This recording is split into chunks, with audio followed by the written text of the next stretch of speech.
Welcome to Tag Talks Happy Hour with Ajit Kara. One part small talk, all parts real talk. This is the part of the day when Ajit gets to know the people behind the job titles at Tag.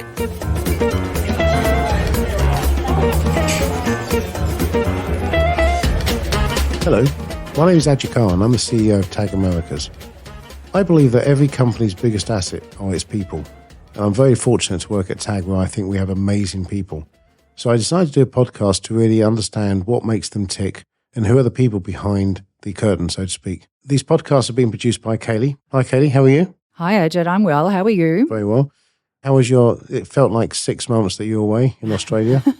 It was brief, but pretty fantastic. Good. Who doesn't want to go to Australia in their lifetime? How was the journey? Long. 30 hours, and I'm good for another year, I think. Oh, good. Well, I'm glad you're back. We all missed you. Thank you. Today, I'm delighted that we have Olivia McCormack, who is VP of Business Development in our Canada facilities. Welcome, Olivia. Thanks, Ajit, for having me. Happy almost weekend. And you opted for the beer. I did. I love a good Blue Moon, sometimes with an orange slice. Oh, I'm sorry. I know that your favorite drink actually is a spicy margarita. It is. I did have that. Yeah, exactly. The spicier, the better, in my mind. Any kind of tequila. No, I don't discriminate. Any type is good for me. Let's deep dive a bit on that, because you like food and drink, don't you? I know that because I've been out with you and the team in Toronto. I had a wonderful time, albeit I got COVID the next day. I don't blame any of you for that. But yeah, Toronto's such an amazing food city. Italian, Mexican, Mediterranean, whatever you want, you can find it in Toronto. How do you break up your trying different things during the week? Are you more structured? Because you are quite structured in how you approach life. Yeah, absolutely. Honestly, my boyfriend Trevor and I, we kind of eat the same foods pretty often. We do Taco Tuesday, Pizza Friday, Steak Saturday. So outside of those three every week, we kind of switch it up, but not much. I mean, when I was living downtown pre-pandemic, I would go to multiple different restaurants a week, and there's always new places opening. But now we live north of the city, so I feel like we just stick to the classics, the keg for a good steak. There you go. And do you like cooking as well? I do. I love to cook, love to bake. And where did that inspiration for cooking come from? I would say mostly from my dad, honestly. Growing up, my dad was the cook of our house. My mom can't cook much other than just toast and craft dinner. There you go. I hope she's not listening to this podcast. She's an avid listener. Sorry, Mom. I just threw you right under the bus there. But yeah, my dad, growing up, he was always just a little bit of this, a little bit of that, trying a lot of new and different things. And same with my grandmother. She was always baking and coming up with new and creative ideas. So I've just adopted it from there. And as cooking, did your father have wonderful words of wisdom for you as you're growing up? A ton. He still does. I call them Dougie-isms. My dad's name is... Yeah, my dad's name's Doug. So he has so many good words of wisdoms for me, whether it's work-related, personal. He's always coming up with good ways to inspire me. Isms. Yes, exactly. Excellent. And ironically, I like to cook as well, although I'm extremely bad. And my children do listen to this podcast and they'll be laughing at this, but I like to look at whatever's in the cupboard and the fridge and throw it all into a pan. Throw it all together. And somehow it always tastes great. But the disaster that's left back in the kitchen is something that they don't like me doing very often. Do you like spicy food?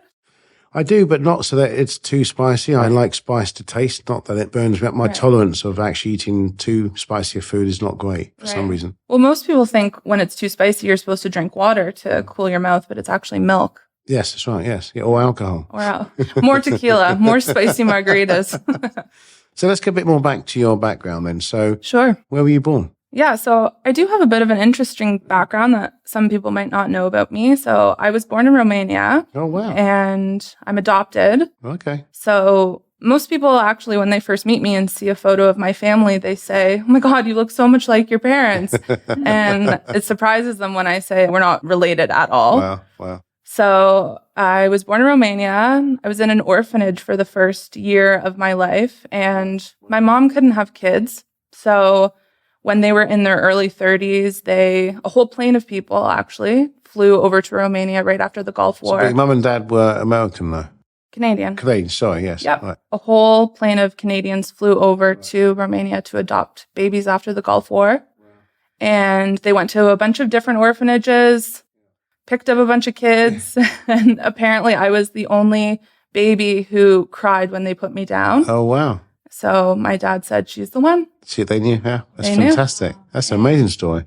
Yeah. And have you ever gone back to Romania from a holiday or? I haven't. A friend of mine and her fiance, he's Romanian. So she says it's a beautiful country. They've been many times. And yeah, I just never had a desire for no reason other than just doesn't, honestly, until I talk about it, it doesn't really feel like a real part of my life. Well, it's interesting because, like, I know your parents are very important to you. Yes. And you talk about being the single kid and that, but you're very close. Even now, I know with your mum and dad and the dogs, or the dogs that you own. By the way, if they listen to this podcast, you've said that the dogs are yours, even though they're your parents. Yeah. I'm just letting your parents know that's what you say. Yeah, I've grown up with animals. So right now they have a Vizslas named Ruby and a little Yorkie poo named Molly. And we like to say that they're ours, even though they're not really. Isn't the Vizsla the one that follows you around everywhere and very, like, it needs human contact all the time, isn't it? Yeah, they're called lap dog or Velcro dogs, because they're just absolutely stuck to you at all times. So if anyone out there is looking to get a dog, and I highly recommend Vizslas because they don't shed. They're not the smartest dogs. Sorry, Dad, but they are not the smartest dogs. But they're very loving, very loyal. And if you're looking for a very active dog, they're a good one. Yeah, no. And so I know you're close to all of them. And so I see a lot of TV programs now where folks reach out with 23 and meet a lot of DNA testing. Folks have an interest in finding out their birth heritage. Yeah. Has that ever interested you, or is it something that you don't really need to worry about because you've got such loving parents and you have no interest in that? Yeah, I've never explored that. Interestingly enough, Trevor's dad is also adopted. Oh, wow. So he has a little bit of unknown in him as well. Yeah. And I've never been interested in the 23andMe. My biological mother doesn't speak English, first of all. And my biological father passed away in the Gulf War, which was, I guess, how old am I now? Almost 32. So 92, isn't it? It's about 30 some odd years ago. So no, I haven't really had an interest. Wow. Okay. Well, it's great. I know that they play a very important part. And where did you actually grow up, though? Yeah. So once I came over to Canada, I grew up mostly in Sarnia. I lived in Sarnia, which is about 3 hours south of Toronto for most of my life until I went away to university. And then once I was in school, I moved from Waterloo to Toronto, got an internship, and then I worked in PR for, I want to say, about 2 years. And I just didn't love it. It just wasn't inspiring me in the right way. And then I met Amanda Riva, and She's amazing, yeah. Exactly. The rest is history. I've been with TAG ever since. I've seen you in the office, and there's always smoke coming from your keyboard.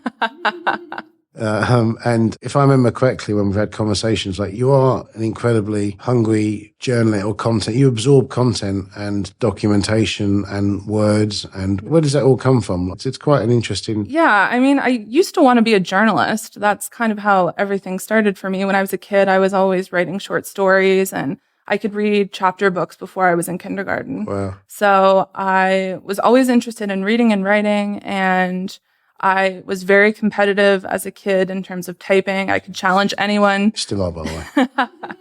That's what makes me such a good salesperson. Exactly. There you go. And I will challenge anyone to a typing contest. Yeah. I think I'm just competitive in nature. Yeah. Well, and I think the interest in journalism is actually clear because of your curiosity and wanting to do things. And obviously when Amanda approached you, and for those who don't know, Amanda was our founder of the business that we acquired in Canada, a very inspirational individual. And I think it sort of lines, it comes together then, doesn't it? Your curiosity around trying to get to the truth, trying to find things. I think it's amazing. Yeah. The competitive nature is really great for a salesperson, but I knew that if I went into journalism, I wasn't going to make very much money. So I kind of pivoted out of that and thought PR was going to be for me, but just didn't love it. I think it also brings out something that I've noticed in you that I think is relevant to both the careers, whether it's journalism or being in sales, is that you actually have a very good listening ear. Oh, thank you. Which is very critical. That, you know, like when you're in journalism, what you're listening and then working through is quite important. When you're in sales, it's also the same thing. I'm smiling and nodding as you're saying that. I'm actively listening as you're talking to me. Yeah. Oh dear. Well, don't want to listen to me. I just talk nonsense and garbage all the time, for sure.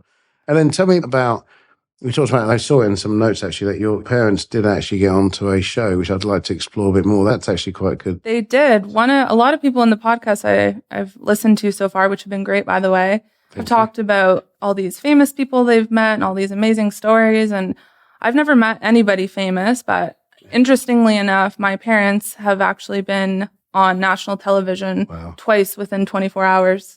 In one of our first family trips to New York many years ago, we got tickets to the Jimmy Fallon show before he was on late night. And my dad was chosen to be a contestant, play a game. Oh, wow. And he won $100. So we quickly went to the bar to celebrate afterwards. And so that was one evening, and then turn around the next day. We're in Times Square. We're just walking around. My dad was wearing a bright orange ball cap. So I ran into somewhere to grab a coffee. I came out and I was looking for that orange ball cap or red ball cap or whatever it was everywhere. And I couldn't find them. And then I turned the corner and they're sitting being interviewed by Robin Roberts for Good Morning America. They both have their purses and their wallets wide open talking about money and finances. And it was just... It was just hilarious. So I think that you need to go back and ask your father and your mother that they are secret celebrities, really, that they just never told you. They are. In my mind, they are. Yeah, that's fantastic. So, I mean, like, you can work a lifetime and come to Manhattan, come to New York. It all happens in New York, doesn't Exactly. Everything magical happens in New York City. Segment 1. Marked. What was that? Your watch talking. Was that me? I don't know what I did there. Sorry. That happens to me all the time. Sometimes I'll pocket dial people from my Apple Watch and I'm getting text messages back saying, hello, like, is everything okay? Everyone is listening to us all the time. Do you ever text through your watch instead of through your phone? I have used the walkie-talkie, normally to irritate my daughters. But no, I haven't tried texting, because you can do the one-word things, can't you, I suppose, which is... Okay, and that's pretty much it. Unless you have fat fingers, then maybe don't try it. I call them muscular fingers. What's the scariest thing that you've done? I am afraid of a lot of things. I'm afraid of heights. I'm afraid of bugs. I'm afraid of, you name it, the dark. I'm afraid of a lot of things. Hence the spicy margarita. That helps you. After the spicy margarita, I'm a little bit more apt to do anything. But you also tried more exotic sports this year, aren't you? You're going to try water skiing. Yeah, I would love to be able to learn to water ski. We have a cottage up north in Muskoka, so it's kind of like the Hamptons, if you will, of Toronto. And it's absolutely beautiful up there. We love to spend a lot of time outside.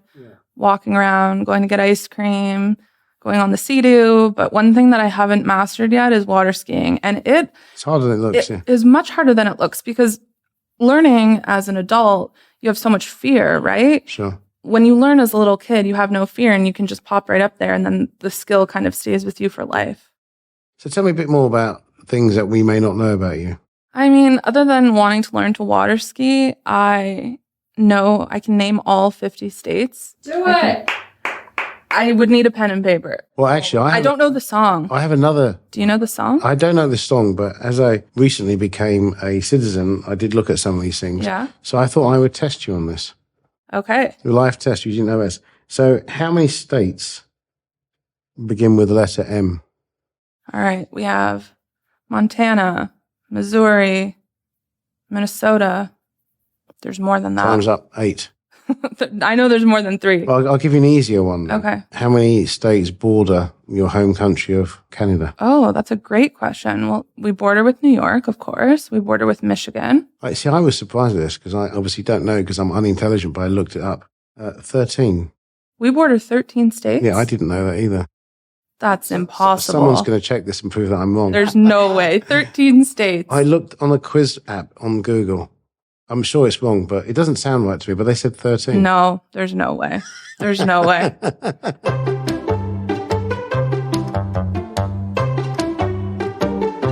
Ask Ajit anything. We're coming to the end of our time, and then this is the opportunity for you to ask me any questions that you may have, or any question. I'm going to switch it up a little bit from what you're used to, and we're going to do a bit of a speed round. Oh, my goodness. This or that. Right. So I'm going to give you a couple of options, and then you have to say one or the other. Okay. So summer or winter? Winter. Why winter? I like the cold. I don't like the rain, but I like the cold. If I like to walk, and especially where we live, I think the summer's beautiful, but the heat can become very, very humid. Yeah, very, very old, very quickly. Yeah. Coffee or tea? Coffee. Call or text? That's a tricky one. I like call, but I use text more.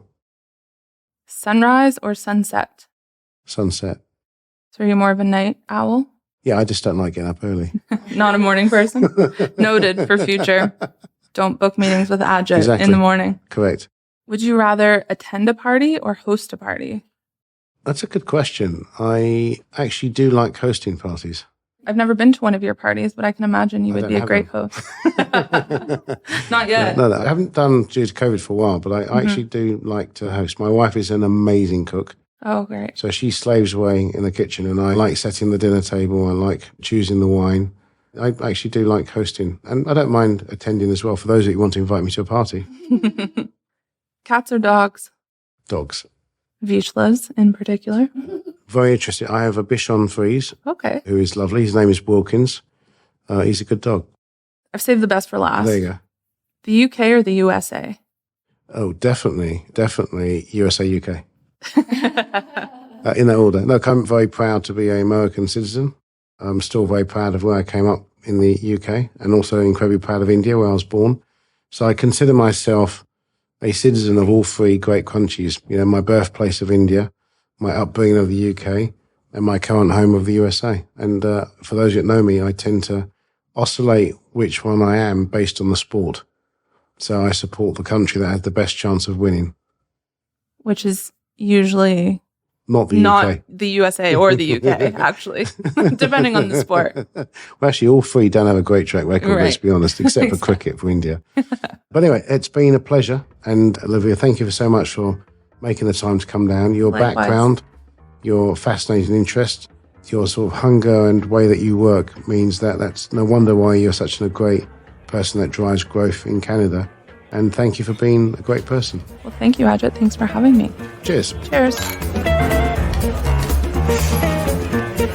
Join us soon for another episode of Tag Talks Happy Hour with Ajit Kara and learn more about the people behind the job titles at TAG.